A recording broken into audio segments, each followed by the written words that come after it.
When Andrew asked me what's the most common thing I see at schools, that was that recess is taken away from kids. The second most common thing I see at every school is teachers are bribing, threatening, punishing, rewarding kids to get them to do stuff. That's the second most common thing you'll see.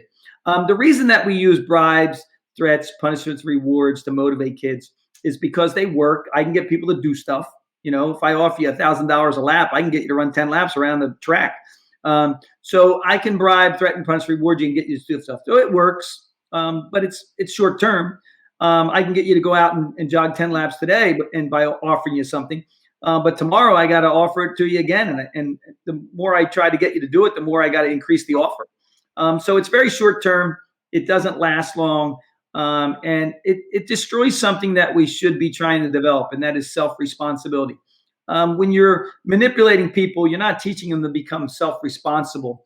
You're not teaching them to become intrinsically motivated on their own. You're basically controlling them. So by using extrinsic motivation like bribes, threats, punishment, rewards, you're actually hindering the opportunity to develop intrinsic motivation and self-responsibility. So I like to focus on intrinsic motivation, and you do that using what are called the 5 C's: control, challenge, curiosity, creativity, and constant feedback.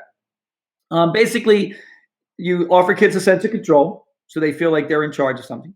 You challenge them at a level that makes sense to them. You're creative in such a way that it seems novel to them. It's something new, so it grabs their attention. You make them curious. If you make them curious, it grabs their attention really well because they want to see what's going on. And then the last one is constant feedback. For years, and I would say from the time I was in college in the late 70s through the early 80s, and then when I started teaching, I heard a lot about feedback. We have to give a lot of feedback, and I noticed feedback was being used, but it was only coming from the teacher, one. And if you're a teacher and you're in a classroom with 30 kids, 25 kids, it takes a long time to give everybody feedback. So what you really want to do is have multiple ways for kids to receive feedback, and you want to receive it constantly. So they can get it from themselves using checklists or videos that they can see what they did wrong. They get it from their peers. So you want to set it up so they're getting constant feedback and they know where they stand. What I discovered when I was doing research on motivation, and kind of came across originally it was the 4 C's. I added the 5th one myself.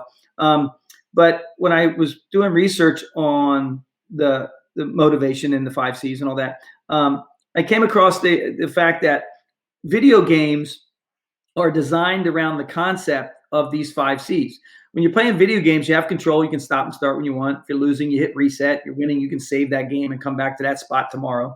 You're challenged at a level that makes sense to you. You can play beginner, intermediate, expert, advanced. You get to choose your level of difficulty in many video games. You're curious as you go through video games. They're building levels, so you can go level 1, 2, 3, 4, 5, or whatever. Some games don't tell you how many levels there are because they want you to play them to find out. They make you curious. They challenge you. They make you curious, and then there's creativity. Colorful action and graphics, music playing that the kids like. And then the last issue is constant feedback. You always know where you stand. Every time you're playing a video game, you know how you're doing. It's right there. If you're winning or losing or whatever. So we need to take a look at those 5 C's and see how they work in video games, because video games grab kids' attention and keep them for a long time. Kids become really focused on them, and they'll play them forever if you let them. So I started looking, how can we use some of these 5 C's in our lesson? So I use the 5 C's. I try to set up everything I do based on at least one or more of the concepts of the 5 C's. And when you can give kids a sense of control, challenge them, make them curious, be creative, and give a lot of feedback, you'll see a change in how they perceive the activity or the lesson and how interested they are and focused they are in doing it.